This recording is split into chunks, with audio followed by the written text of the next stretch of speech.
الحمد للہ رب العالمین والصلاة والسلام علی سید الانبیاء والمرسلین اما بعد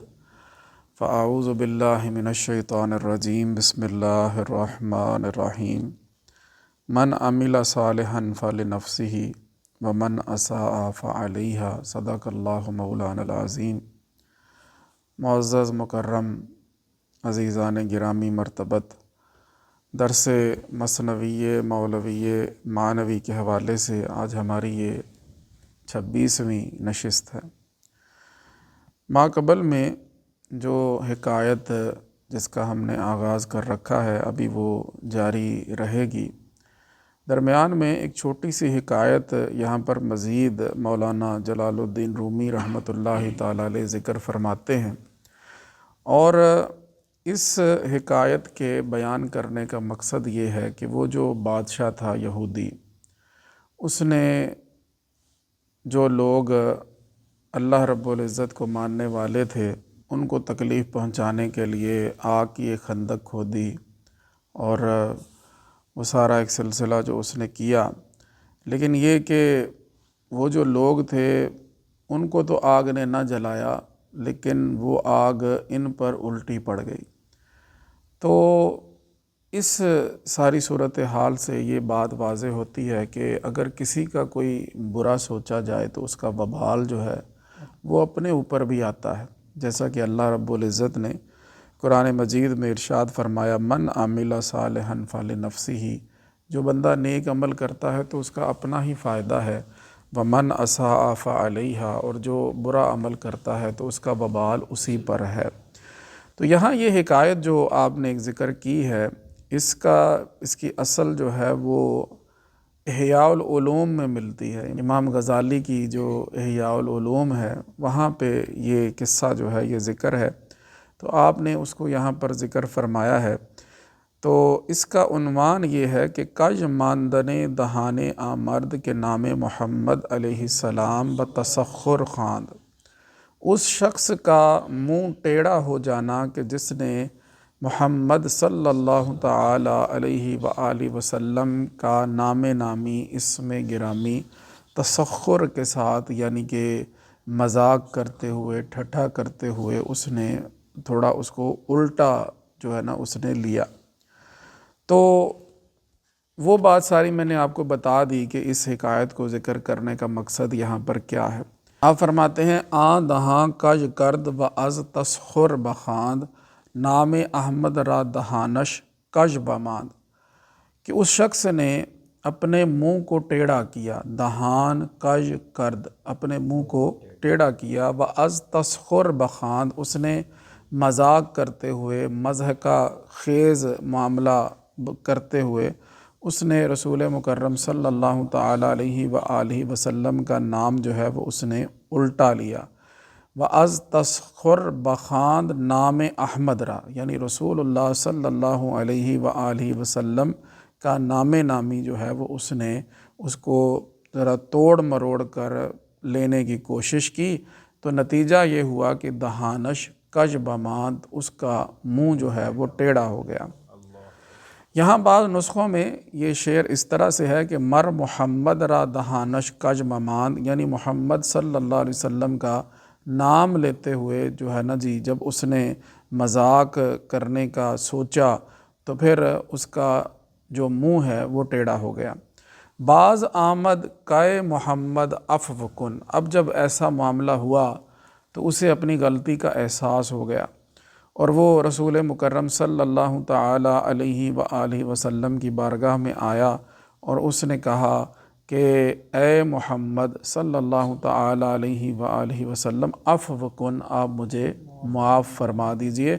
اے تورا الطاف علم من لدن، اے وہ ذات کہ جن کے لیے علم من لدن کی مہربانیاں ہیں، جنہیں اللہ رب العزت نے علم من لدن عطا فرمایا ہے۔ علم من لدن سے مراد وہ علم لدنی ہے، یعنی وہ علم کے جو کشف اور الہام سے حاصل ہوتا ہے، اور یہ ایک ایسا اعلیٰ علم ہے کہ جو اہل قرب جو ہیں ان کے ساتھ جو ہے یہ خاص ہے، جو اللہ رب العزت کی بارگاہ کے مقربین ہیں، اللہ کریم ان کو عطا فرماتا ہے۔ تو یہ علم فقط جو ہے وہ اللہ رب العزت کی تعلیم اور تفہیم سے ہی آتا ہے۔ اس میں جو دلائل عقلیہ ہیں اور جو شواہد نقلیہ ہیں ان کی کوئی جو ہے وہ دسترس نہیں ہوتی، بلکہ یہ اللہ رب العزت کے عطا فرمانے سے آتا ہے۔ جیسے اللہ رب العزت نے قرآن مجید میں بھی یہ بات ارشاد فرمائی ہے، وَعَلَّمْنَاهُ مِن لَّدُنَّا عِلْمًا، کہ ہم نے ان کو اپنی جناب سے، اپنی بارگاہ سے علم عطا فرمایا ہے۔ حضرت خضر علیہ السلام کے بارے میں اللہ رب العزت نے فرمایا، تو من لدن کا مطلب ہوتا ہے کہ پاس سے، ٹھیک ہے جی، یعنی علمناہ من لدنا، یعنی ہم نے اپنی پاس سے، اپنی جناب سے ان کو علم عطا فرمایا، کہ جو علم کسی مدرسہ میں نہیں ملتا، جو علم کسی استاد سے نہیں ملتا، جو علم دلائل کی روشنی میں حاصل نہیں کیا جاتا، بلکہ اللہ رب العزت کی بارگاہ سے مقربین خاص جو ہیں نا، جن کو ان کو تحفے کے طور پر وہ اللہ رب العزت علم عطا فرماتا۔ تو حضرت خضر علیہ السلام کو اللہ رب العزت نے علم لدنی عطا فرمایا، تو ہمارے آقا کریم صلی اللہ تعالیٰ علیہ وسلم کی شان تو پھر وراء الورا ہے۔ تو اس لیے مولانا روم رحمۃ اللہ تعالیٰ علیہ یہ بات فرماتے ہیں، اے تورا الطاف علم من لدن، الطاف لطف کی جمع ہے، یعنی آپ پر تو علم لدنی کی مہربانیاں ہیں اللہ رب العزت کی طرف سے، تو آپ مہربانی فرمائیے تو مجھے معاف کر دیجیے۔ من تورا افسوس می کردم ز جہل، میں نے آپ کا مذاق بنایا اپنی جہالت کی وجہ سے۔ یہ افسوس کا لفظ پیچھے بھی آ چکا ہے، کہ جہاں وہ فرمایا نا کہ 100,000 طب جالی نوس بود، پیش عیسیٰ و دمش افسوس بود، کہ طب جالی نوس کے ہزاروں جو ہے نا جی نسخے تھے، لیکن وہ عیسیٰ علیہ السلام اور ان کے دم کے آگے، ان کی پھونک کے آگے وہ ایک کھیل تماشا ہی رہ گیا۔ یعنی اس نے یہ کوئی کھیل بنانا چاہا، اور اس نے ایک مضحکہ خیزی کے طور پر یہ معاملہ کرنا چاہا، تو اس نے خود اس بات کا اعتراف کیا کہ من تورا افسوس می کردم ز جہل، میں اپنی جہالت کی وجہ سے آپ کا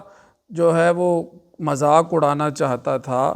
من بدم افسوس را منصوب و اہل، لیکن میں یہ نہیں جانتا تھا اپنی جہالت کی وجہ سے کہ حقیقت میں تو کھیل تماشا میرا بننا چاہیے،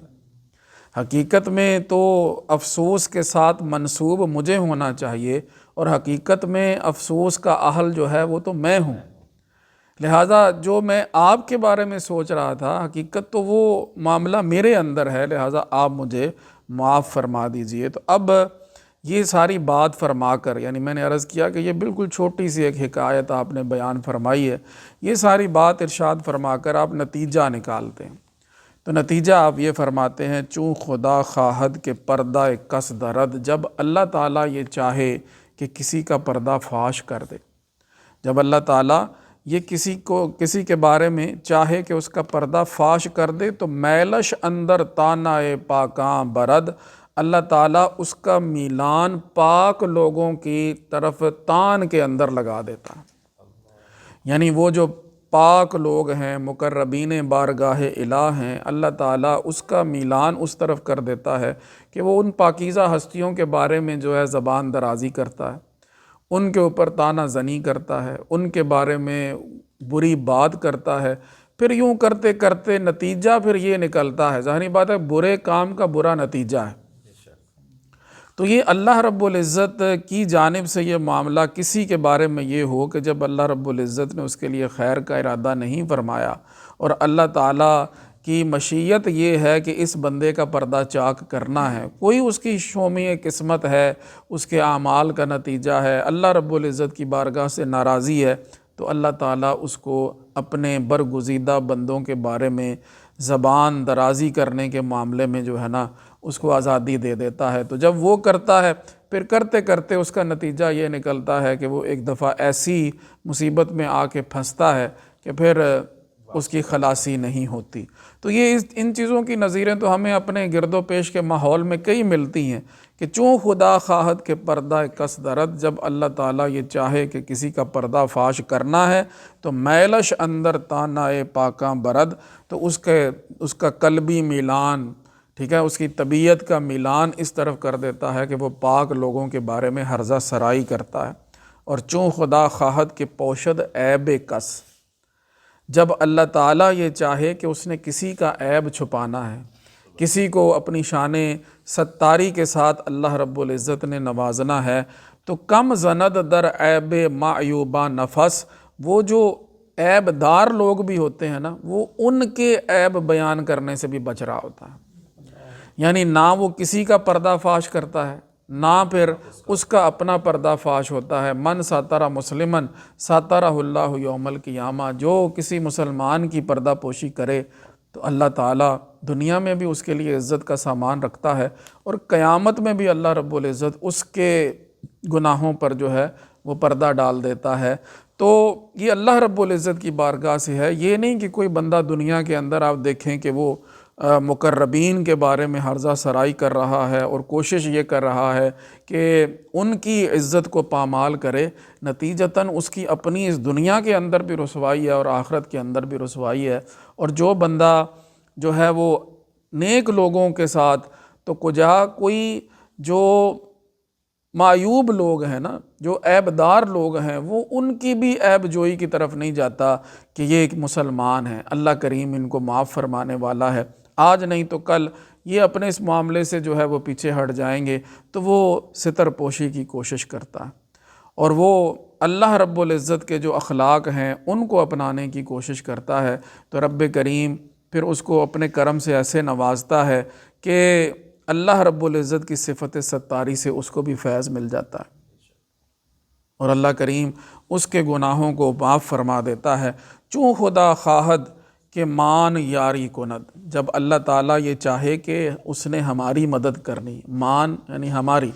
اللہ رب العزت جب ہماری مدد کرنا چاہے تو میل مارا جانب زاری کند، پھر اللہ تعالیٰ ہمارا میلان زاری کی طرف کر دیتا ہے۔ یعنی اللہ تعالیٰ بندے کو اس کے اپنے عیوب پر اس کی نظر کر دیتا ہے۔ جب وہ اپنے عیوب کی طرف دیکھتا ہے، اپنے گناہوں کی طرف نظر کرتا ہے، تو اس کے اندر ایک زاری کی کیفیت پیدا ہوتی ہے، وہ اللہ کے حضور روتا ہے، گڑ گڑاتا ہے، اپنے کیے پر نادم ہوتا ہے، شرمندہ ہوتا ہے، شرمسار ہوتا ہے۔ تو یہ اللہ تعالیٰ کا جو ہے وہ کرم وہ ہمارے شامل حال ہوتا ہے، تو تب جا کے یہ نعمت ملتی ہے کہ آنکھیں جو ہیں وہ اشک بار ہو جائیں، اور بندہ اللہ رب العزت کے حضور اپنے گناہوں سے معافی مانگ لے۔ تو یہ اپنے عیوب پر اور اپنی کمیوں اور کوتاہیوں پر نظر ہو جانا، یہ بھی اللہ رب العزت کا بڑا کرم ہے، اور اس سے جو ہے دل کے اندر نرمی پیدا ہوتی ہے، اور پھر انسان دوسروں کے لیے بھی ایک نرم رویہ رکھتا ہے کہ میں خود گناہ گار ہوں، اور باقی اگر دنیا کے اندر کوئی گناہ گار ہے تو اللہ کریم مجھے بھی معاف فرمائے، اسے بھی معاف فرمائے۔ چوں خدا خواہد کہ مان یاری کند، جب اللہ تعالیٰ یہ چاہے کہ اس نے ہماری مدد فرمانی، یاری کند وہ ہماری مدد فرمائے، تو میل مارا جانب زاری کند، تو اللہ تعالیٰ ہمارا میلان زاری کی جانب کر دیتا ہے۔ یعنی رونے والی آنکھیں مانگو، رونا سب کا کام نہیں، ٹھیک ہے نا، یہ قسمت والوں کو یہ چیزیں ملتی ہیں۔ اے خنک چشمے کے آنکھ گریان اوست، کتنی اچھی ہے وہ آنکھ جو اللہ تعالیٰ کے حضور رونے والی ہے۔ اے خنک، خنک کہتے ہیں اچھی کو، جیسے صبح کے وقت ہوا چل رہی ہوتی نا، بڑی مزیدار قسم کی، جو طبیعت کو جو ہے وہ بڑی اچھی لگنے والی ہو، تو اس کو بھی خنک کہا جاتا ہے۔ تو اے خنک، کتنی اچھی ہے وہ آنکھ کہ آنکھ گریان اوس، کہ جو اللہ رب العزت کے حضور رونے والی ہے، اور اے ہمایوں دل کے آنکھ بریان اوس، کتنا سعادت مند ہے وہ دل کہ جو اللہ رب العزت کی بارگاہ میں تڑپنے والا ہے۔ بریان جیسے یہ بریانی ہوتی ہے نا، جیسے جل بھن جانا، یہ چیز بھی اس میں آئے گی نا۔ بریان جو ایک لفظ آیا اسی سے بریانی ہے، جیسے اس کے اوپر گوشت اس میں بھنا ہوا ڈلا ہوتا ہے نا، تو بریان کا مطلب یہ ہے کہ جیسے کسی چیز کو جب بھوننے کے لیے آپ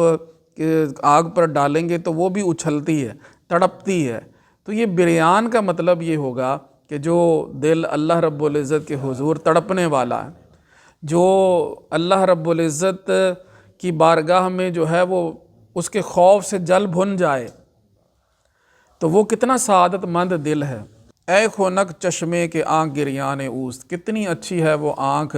جو اللہ رب العزت کے حضور رونے والی ہے۔ اور اے ہمایوں دل کے آنکھ بریان اوست، کتنا سعادت مند دل ہے کہ جو اللہ رب العزت کی بارگاہ میں تڑپنے والا ہے۔ تڑپنے پھڑکنے کی توفیق دے، دل مرتضیٰ سوز صدیق دے۔ تو وہ تڑپنا پھڑکنا وہ یہی بیان فرما دیا کہ آم بریان اوست، کہ جو اللہ رب العزت کے حضور میں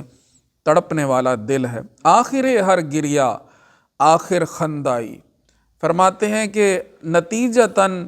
جو ہے نا جی ہر گریا کا انجام پھر وہ مسکراہٹ ہوتی ہے، کہ آج یہاں رو لو گے کل وہاں ہنسو گے، ٹھیک ہے نا۔ تو جو یہاں پر ہنسے گا وہ اگلے جہان میں جا کے روئے گا، ٹھیک ہے نا۔ یہی تو ہمیں تعلیم دی گئی نا کہ فَلْيَضْحَكُوا قَلِيلًا وَلْيَبْكُوا كَثِيرًا، تمہیں چاہیے کہ تم تھوڑا ہنسو اور زیادہ رونے والی بات ہوئی نا۔ لیکن اس رونے کا فائدہ کیا ہے کہ آج اگر رو لو گے تو کل تمہارے لیے جو ہے وہ مسکراہٹ ہے۔ اور مرد آخر بین مبارک بندہ ایست، وہ بندہ جو آخرت کی طرف نظر رکھنے والا ہے اور آخرت کو دنیا پر ترجیح دینے والا ہے، فرمایا مبارک بندہ ایست، وہ بڑا برکت والا بندہ ہے۔ تو آخر ہر گریا آخر خندہ ایست، ان مع العسر یسرا، ہر مشکل کے بعد آسانی ہے۔ تو جو انسان اس دنیا کے اندر رو لے گا وہ آخرت کے اندر مسکرائے گا۔ اور فرمایا مرد آخر بین مبارک بندہ ایست، جس بندے کی نظر میں آخرت ہے نا، جو آخر بین ہے، آخرت کو دیکھنے والا ہے، انجام کار کو دیکھنے والا ہے، وہ مبارک بندہ ہے۔ دنیا کا نظام تو ایسے ہی ہے نا کہ اس کے اندر تو تغیر آتا رہتا ہے، کبھی کیسے حالات کبھی کیسے حالات، لیکن آخرت جو ہے وہ متقین کے لیے، ٹھیک ہے نا، عاقبت اچھی وہ متقین کے لیے اللہ رب العزت نے رکھی۔ لہذا دنیا کو آخرت پر ترجیح نہیں دینی چاہیے۔ اور دنیا کے معاملات میں یہ ایک بڑا جو ہے نا جی برا عنصر ہے کہ یہ بدلتے رہتے ہیں۔ کبھی کوئی دولت مند ہے تو اچانک غریب ہو جائے گا، کوئی غریب ہے تو اچانک دولت مند ہو جائے گا۔ تو دنیا کے معاملات اس لائق نہیں ہے کہ بندہ ان پر جو ہے وہ اعتماد کر لے اور وہ سمجھے کہ یہی میری منزل ہے۔ ہماری منزل آخرت ہے کہ جہاں خوشی ہی خوشی ہے۔ لہٰذا یہ چیزیں حاصل کرنے والی ہیں کہ اللہ رب العزت سے اس بات کی توفیق مانگی جائے کہ ہم کبھی کسی کی پردہ دری نہ کریں، ہم ہمیشہ عیب پوشی کریں۔ دوسرا یہ کہ اللہ تعالی ہمیں اپنی جناب میں زاری عطا فرمائے، ہمیں رونا نصیب فرمائے، اور ہمیں رونے والی آنکھ اور تڑپنے پھڑکنے والا اللہ کریم دل عطا فرمائے۔ اور پھر یہ جو گریا ہوگا، یہ جو رونا ہوگا، اس کا انجام کار یہ ہوگا کہ اللہ کریم ہمیں آخرت میں خوشیاں عطا فرمائے گا۔ تو آپ نے فرمایا مرد آخر بین مبارک بندہ ایس، ہر کجا آب رواں سبزہ بود۔ ایک مثال آپ دیتے ہیں کہ جہاں بھی پانی جاری ہوتا ہے نا تو وہاں سبزہ اگاتا ہے، اور ہر جگہ ہر کجا اشک دواں رحمت شود، جہاں آنسو جاری ہو جاتے ہیں نا وہاں رحمت ہی رحمت ہو جاتی ہے، وہاں رحمت ہی رحمت ہو جاتی ہے۔ ہر کجا آب رواں سبزہ بود، جہاں جہاں پانی جاری ہو جاتا ہے وہاں سبزہ ہوتا ہے، اور ہر کجا اشک دواں رحمت شود، جہاں بھی جو ہے وہ اشک باریاں ہوتی ہیں وہاں اللہ رب العزت کی رحمت ہوتی ہے۔ اب ایک اور آپ مثال سے بات سمجھا رہے ہیں، فرماتے ہیں باش چو دولاب، وہ رہٹ کے چرخے کی طرح تو بن جا کہ جس میں سے آواز بھی آتی ہے اور پانی بھی آتا ہے۔ نالاں چشم تر، یعنی رونے والے اور چشم تر ایسے بنو کہ جیسے دولاب ہوتا ہے۔ یعنی ایک بڑی عجیب سی آپ نے نا اس کے ساتھ تشبیہ دے دی ہے کہ جب بندہ روتا ہے نا جی، زاری کرتا ہے، تو اس کے اندر سے بھی آواز آتی ہے اور ساتھ پانی بھی آتا ہے، اس کی آنکھوں سے پانی بھی آتا ہے۔ وہ جس طرح ایک کنویں کے اوپر ایک رہٹ چل رہا ہوتا ہے نا، وہ ایسے اس کے اندر وہ پیالیاں سی لگی ہوتی ہیں تو پانی بھر بھر کے وہ باہر کو نکال رہا ہوتا ہے۔ تو فرماتے ہیں باش چو دولاب، اس دولاب کی طرح تو بن جا، نالان چشم تر، رونے والا اور چشم تر والا، یعنی جب تو روئے گڑ گڑائے تو ایک تیری آواز بھی آئے، ٹھیک ہے نا جی، تو تیرے اندر سے ایک آواز درد بھری پیدا ہو۔ تاز صحن جانت بر روید خضر، تاکہ تیری جان کے صحن پر سبزہ اگائے، تاکہ تیری جان کے صحن پر سبزہ اگ آئے، یعنی وہاں پر اللہ رب العزت کی رحمت ہی رحمت ہو جائے۔ لہٰذا یہ رونے کے بارے میں آج آپ نے نا بڑی پیاری باتیں یہاں پر ارشاد فرمائی ہیں۔ فرماتے ہیں باش چو دولاب نالان چشم تر، یعنی میں تو یہ آپ کی وہ تشبیہ جو آپ نے دی ہے نا جی ایک رونے والے کو دولاب سے، تو میں تو اسی کو سوچ کے بڑا حیران ہوتا رہا کہ دولاب اس کے اندر آواز بھی آتی ہے وہ چلنے سے اس کے، اور پھر ساتھ ساتھ جو ہے نا جی وہ پانی بھی بہاتا ہے۔ اسی طرح تو بھی کچھ رویا کر، کرلایا کر، کو تیرے آنکھوں سے بھی پانی جو ہے وہ جاری ہو جائے۔ تو جہاں پانی جاری ہوتا ہے وہاں سبزہ ہوتا ہے، اور جہاں اشک جاری ہوتے ہیں وہاں اللہ رب العزت کی رحمت ہوتی ہے۔ تو باش چو دولاب نالان چشم تر، تاز صحن جانت بر روید خضر، تاکہ تیری جان کے صحن کے اوپر وہ رحمت کا سبزہ اگ آئے۔ اشک خواہی، آنسو چاہتے ہو تو رحم کن بر اشک بار، جو رونے والے ہیں ان پر رحم کیا کرو۔ آنسو اشک خواہی آنسو چاہتے ہو، رحم کن بر اشک بار، وہ فرمایا گیا نا کہ ارحمو ترحمو، ٹھیک ہے، کہ تم رحم کرو تم پر رحم کیا جائے گا۔ اور فرمایا رحم خواہی بر ضعیفاں رحم آر، اگر تم اللہ رب العزت سے اس کی رحمت کی امید رکھتے ہو تو پھر تم بھی ایک کام کرو، تو جو ضعیف ہیں ناچار ہیں ان پر تم بھی رحم کرو۔ من لا یرحم لا یرحم، جو بندہ رحم نہیں کرتا پھر اس پر رحم نہیں کیا جاتا۔ تو اگر اللہ رب العزت سے اس کی رحمت کی امید ہے اور اللہ رب العزت کے بارگاہ سے جو ہے ایسا دل تم چاہتے ہو تو کمزوروں مسکینوں کے اوپر رحمت کیا کرو۔ بلکہ ایک صحابی رضی اللہ تعالیٰ عنہ نے حضور علیہ الصلوۃ والسلام سے کساوت قلبی کی شکایت کی، تو آقا کریم صلی اللہ علیہ وسلم نے اسے یتیم کے سر پر ہاتھ پھیرنے کا حکم فرمایا کہ یتیم کے سر پر ہاتھ پھیرا کرو اور مسکینوں کو کھانا کھلایا کرو۔ ایسے آپ نے یہ بات فرمائی کہ اس سے تمہارے دل کے اندر نرمی پیدا ہو جائے گی۔ تو اشک خواہی، آپ فرماتے ہیں آنسو چاہیے، رحم کن بر اشک بار، جو اشک بار لوگ ہیں روتی ہوئی آنکھوں کو کوئی مسکراہٹ دے دو، اللہ تمہیں رونے والا دل عطا کر دے گا۔ اشک خواہی رحم کن بر اشک بار، اور رحم خواہی بر ضعیفاں رحم آر، اگر اللہ رب العزت سے اس کی رحمت کی امید ہے تو پھر جو ضعیف لوگ ہیں، مظلوم ہیں، کمزور ہیں، ان پر تم مہربانی، ان پر رحمت کرو۔ تو یہ آپ نے ایک چھوٹی سی حکایت بیان کر کے یہ ساری بات ارشاد فرمائی تھی، اور اب واپس اسی حکایت کی طرف آپ توجہ فرماتے ہیں۔ عتاب کردن آتش را آ بادشاہ جہود، اس یہودی بادشاہ کا آگ کو غصے ہونا، یعنی آگ کو جھڑکنا کہ بھئی تمہارا تو کام جلانا تھا اور تم جلا کیوں نہیں رہی۔ تو بات تو یہی ہے نا کہ اثر تو مؤثر حقیقی وہ اللہ رب العزت کی ذات ہے۔ تو وہی سارا مضمون جو ہے وہ آپ یہاں پر سمجھائیں گے۔ تو فرماتے ہیں کہ روب آتش کرد شاہ کہ تند ہو، آ جہاں سوزے طبیعی خوت کو، اس بادشاہ نے اپنا روئے خطاب جو ہے وہ آگ کی طرف کیا جب اس نے یہ دیکھا کہ وہ بچے کو ڈالا گیا ہے وہ تو جلا ہی نہیں، وہ اس آگ کے اندر باتیں کر رہا ہے، وہ اپنی ماں کو بھی بلا رہا ہے، اور لوگ بھی جناب جوگ در جوگ جو ہیں وہ چھلانگے لگا رہے ہیں۔ یعنی ایسی صورتحال ہو گئی کہ لوگوں نے منع کرنا شروع کر دیا، جیسا کہ پیچھے آپ نے ذکر فرمایا ہے کہ بھئی آگ میں نہ جاؤ۔ تو اب اس کو آگ پر غصہ آیا تو اس نے آگ سے یہ بات کی، کہ تند ہو اے بد مزاج، اے سخت مزاج، آ جہاں سوزے طبیعی، جس کی طبیعت کے اندر یہ ہے کہ جو جہان کو جلا دے، تو خوت کو، تمہاری وہ جلانے والی عادت کہاں گئی؟ خوت کو، تمہاری وہ جلانے والی جو عادت ہے وہ کہاں پر گئی کہ تم تو جلانا تمہارا کام ہے اور تم جلا نہیں رہی۔ چون امی سوزی چے شد خاصیت، کیوں تم جلا نہیں رہی، تمہاری خاصیت کو کیا ہو گیا ہے؟ یاز بخت ما دگر شد نیتت، یا کو ہماری بدقسمتی ہے، ہماری شومی قسمت سامنے آ گئی کہ تمہاری نیت ہی بدل گئی ہے۔ ہم نے تمہیں اس لیے جلایا تھا کہ تم ان سب کو جلا دو،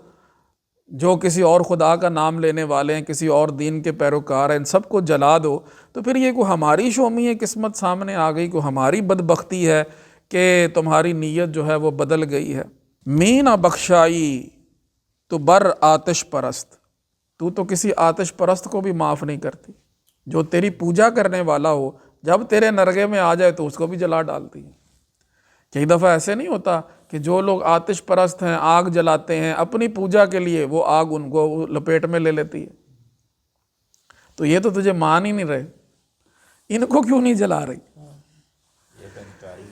می نہ بخشائی تو بر آتش پرست، تو آتش پرست جو ہیں ان کو معاف نہیں کرتی۔ تو آ کے نہ پرستد تورا اونچوں بے رست، جو تجھے پوج ہی نہیں رہا، جو تیری پرستاری کر ہی نہیں رہا، وہ کیسے جو ہے وہ آزاد ہو گیا، وہ کیسے چھوٹ گیا؟ اس کے لیے آزادی کیوں ہو گئی ہے؟ ہرگز اے آتش تو صابر نیستی، اے آگ تو صبر ہی نہیں کرتی۔ تیری خاصیت تو یہ ہے نا کہ جو بس آ گیا تیرے حوالے، تو نے یہ نہیں کرنا کہ اس کو جلانے میں ذرا ٹھہر جائے یا ذرا صبر کر جائے، جیسے ہی وہ تیرے اندر گرے گا تو اس کو جلا دیتی ہے۔ تو چوں نہ سوزی، پھر تو جلا کیوں نہیں رہی؟ چیست کیا ہوا ہے تجھے قادر نیستی، کیا تو اس بات پہ قادر نہیں؟ کیا تو جلا نہیں سکتی؟ چشم بندست این عجب یا ہوش بند، یہ جو عجیب معاملہ ہو رہا ہے کہ لوگ تیرے اندر گر رہے ہیں لیکن جل نہیں رہے، کیا یہ کوئی ہماری چشم بندی ہو گئی ہے یا ہماری عقل بند ہو گئی ہے؟ چوں نہ سوزد آتش افروز بلند، کہ جو اتنی بلند اور بانگ شعلوں والی آتش ہے وہ جلا ہی نہیں رہی۔ یہ ہماری آنکھوں کو پر کوئی پٹی تو نہیں بند گئی، یا ہماری عقل پر پردہ تو نہیں پڑ گیا کہ ہم دیکھ رہے ہیں جو حقیقت ہے ہی نہیں، ہمیں نظر کچھ آ رہا ہے، حقیقت کچھ ہے۔ تو ایسا کیوں ہوا ہے کہ اتنی بلند بانگ آگ ہے کہ جس کے جناب شعلے آسمانوں سے باتیں کر رہے ہیں لیکن وہ کسی کو جلا ہی نہیں رہی؟ جادوئے کردد کسے یا سیمیاست، کسی نے تجھ پر جادو کر دیا،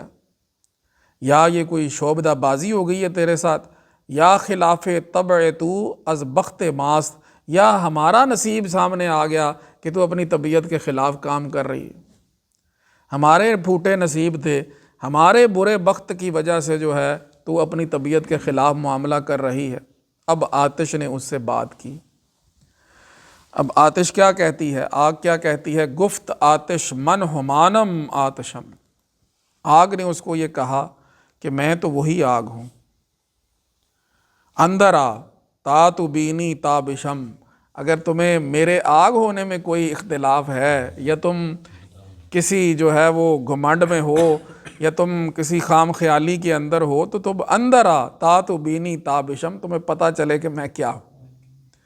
گفت آتش، آگ نے اس کو یہ کہا، من ہمانم آتشم، میں وہی آگ ہوں، اندر آ تا تو بینی تابشم، تاکہ تجھے میری تپش کا پتہ چلے۔ طبع من دیگر نہ گشت و عنصرم، نہ میری طبیعت بدلی ہے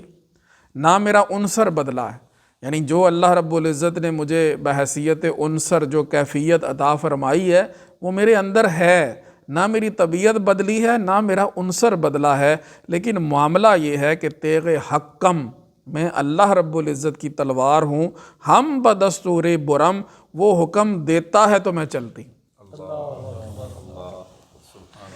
میں اللہ رب العزت کی تلوار ہوں، تیغ حکم، میں اللہ رب العزت کی حق کی تلوار ہوں، میں ہم بدستور برم، میں اس کے حکم پر ہی چلتی ہوں، جب وہ مجھے چلائے گا تو تب میں چلوں گی، نہ میری طبیعت میں کوئی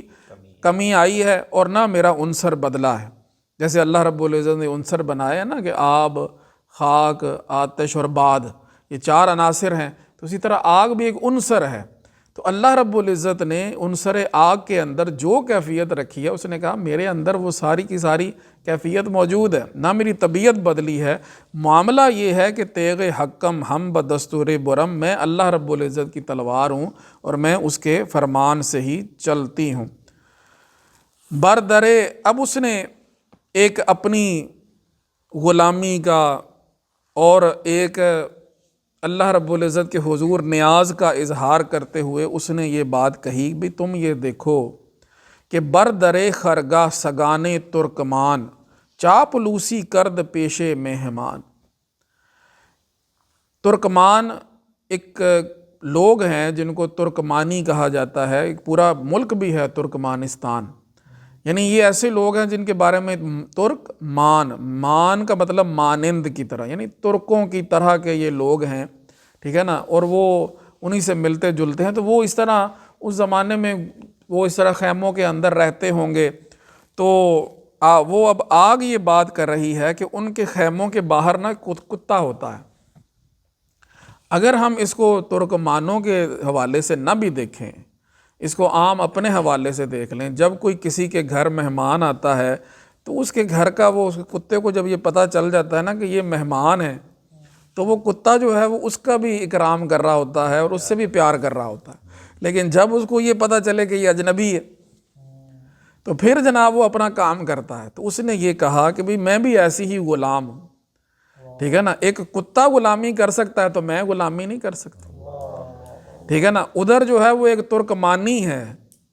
جس کی غلامی اس کے کتے نے کرنی، ادھر میرا تو رب ہے، تو میں اس کی غلامی نہ کروں، میں اس کی بات نہ مانوں۔ بردرے خرگاہ سگانے ترکمان، چاپلوسی کردہ پیشے مہمان۔ ترکمانیوں کا کتا جو ہے وہ ان کے خیمے کے آگے ان کے مہمان کی چاپلوسی کر رہا ہوتا ہے، اس کی خدمت کے اندر جو ہے وہ پیش ہوتا ہے۔ وربہ خرگاہ بگزرد بیگانہ رو، کوئی اجنبی چہرے والا جب وہاں سے گزرے گا تو حملہ بیند از سگاں شیرانہ رو، تو وہ انہی کتوں سے وہ دیکھے گا کہ وہ کتے جو ہیں وہ شیر بن کر جو ہے اس پر حملہ آور ہو جاتے ہیں۔ تو ایک کتا جو ہے وہ اپنے مالک کی اتنی اطاعت کرتا ہے، تو میں تو اس کتے سے کئی درجے جو ہے میں افضل ہوں، اور میرا مالک جو ہے وہ اس ترکمان کا بھی خالق ہے، تو پھر میں اس کی بات کیوں نہ مانوں۔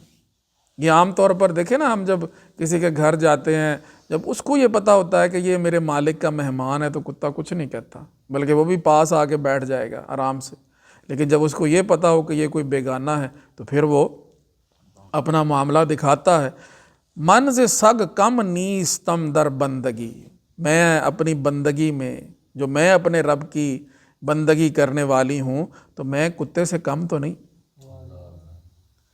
میں کتے سے کم تو نہیں۔ کم سے ترکی نیست حق در زندگی، اور میرے رب کو جو زندگی اور پائندگی حاصل ہے، میرا رب جو ہے جو حق ہے وہ اس ترکی سے کم تو نہیں ہے، بلکہ وہ تو وراء الورا ہے، وراء الورا ہے۔ تو یہ جو بات ہوتی تو پھر تب ہو سکتی تھی، یا میں کم ہوتی یا وہ کم ہوتا،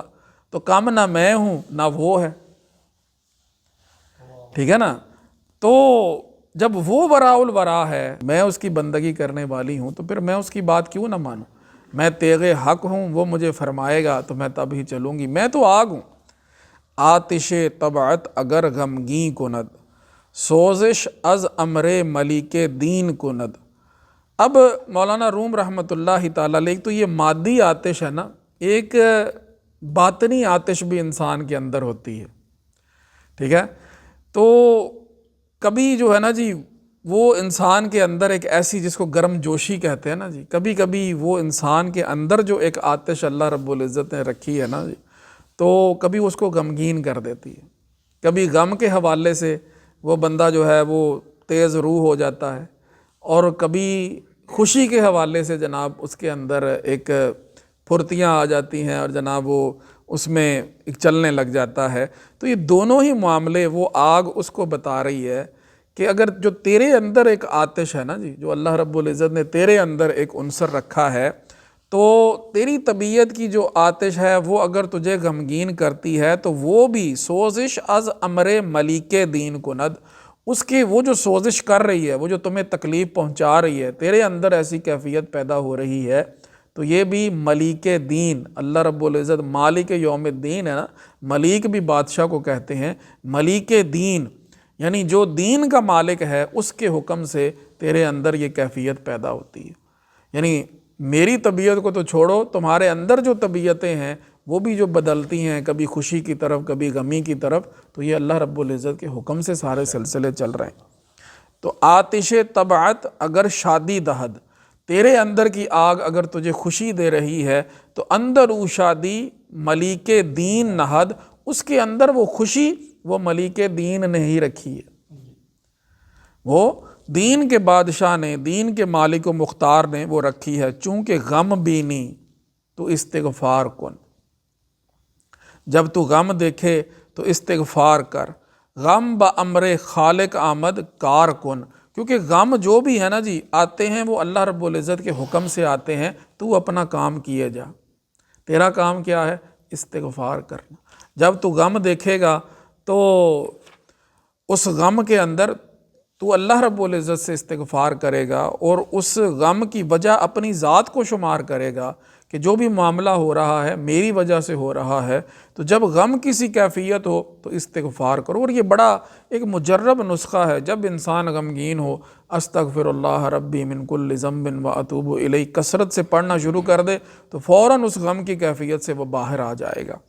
غم با امر خالق آمد، وہ خالق کے حکم سے ہی غم آتا ہے۔ کار کن، تو اپنا کام کیے جا۔ یا پھر اس کا مطلب یہ بھی ہو سکتا ہے کہ غم با امر خالق آمد کار کن، کہ غم جو ہے وہ امر خالق سے کار کن بنتا ہے، کام کرنے والا بنتا ہے۔ غم جو اپنا کام دکھا رہا ہے نا وہ امر خالق کی وجہ سے ہو رہا ہے، اگر یہاں وقف نہیں کرتے، لیکن اگر وقف کرتے ہیں تو پھر یہ غم با امر خالق آمد کار کن، غم جو ہے وہ امر خالق سے آتا ہے، تو اپنا کام کیے جا۔ کیا کر کہ تو استغفار کیے جا۔ چون بخواہد عین غم شادی شبد، اگر اللہ چاہے تو عین غم جو ہے وہ شادی ہو جاتا ہے۔ یہ حضرت مجدد پاک علیہ رحمہ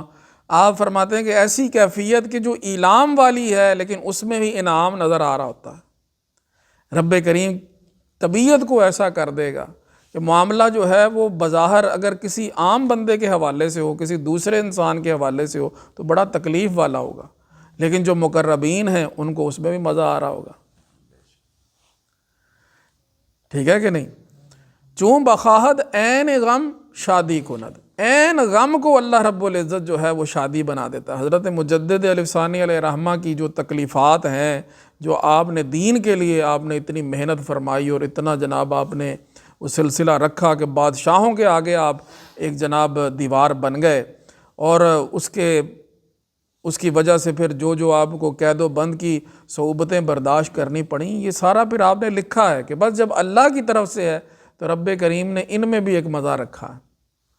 ٹھیک ہے نا جی؟ جو مقربین ہوتے ہیں ویسے تو ایک چیز انعام ہے اور ایک اعلام ہے، لیکن جو مقربین ہیں ان کا نظریہ یہی ہوتا ہے کہ جو چیز بھی محبوب کی طرف سے آ رہی ہے وہ محبوب ہی ہے۔ جے سونا میرے دکھ وچ راضی تے میں سکھ نو چلے پاواں، یہ بات فقط کہنے والی نہیں ہے بلکہ اس بات کا ایک مزہ ہے، وہ مزہ لینے والی بات ہے کہ اللہ کریم نے یاد فرمایا ہے۔ ٹھیک ہے نا جی؟ اس نے ہمیں اس قابل سمجھا ہے کہ وہ ہمیں غم میں مبتلا کرے۔ تو چون بخواہد عین غم شادی شود، اور عین بندے پائے آزادی شود، عین جناب پاؤں میں بیڑیاں پڑی ہوئی ہوں لیکن بندے کو آزادی نظر آ رہی ہوتی ہے، بندہ مسکرا رہا ہوتا ہے، اس کی آنکھوں میں چمک ہوتی ہے، اس کو پتہ ہوتا ہے کہ میں نے اپنے رب کا حکم مانا، کسی اور کا تو نہیں مانا جو شرمندگی ہو، میں نے جو کیا ہے اپنے رب کے لیے کیا ہے۔ اس کا جو اپنے رب پر یقین اور اعتماد ہے تو اس کے پاؤں کے اندر بیڑیاں بھی ہونا جی، تو وہ ان کو بھی جناب وہ خوشی سے قبول کر لیتا ہے۔ تو عین بندے پائے آزادی شود، وہ جو پاؤں کے بند ہیں، پاؤں کی بیڑیاں ہیں، وہ بھی آزادی بن جاتی ہیں۔ تو باد و خاک و آب و آتش بندہ ان، با منو تو مردہ با حق زندہ ان۔ اس شعر کی تشریح انشاءاللہ اگلے درس میں کریں گے۔ رب کریم ہم سب کو اپنی ذات کی معرفت نصیب فرمائے۔ وآخر دعوانا الحمد للہ رب العالمین۔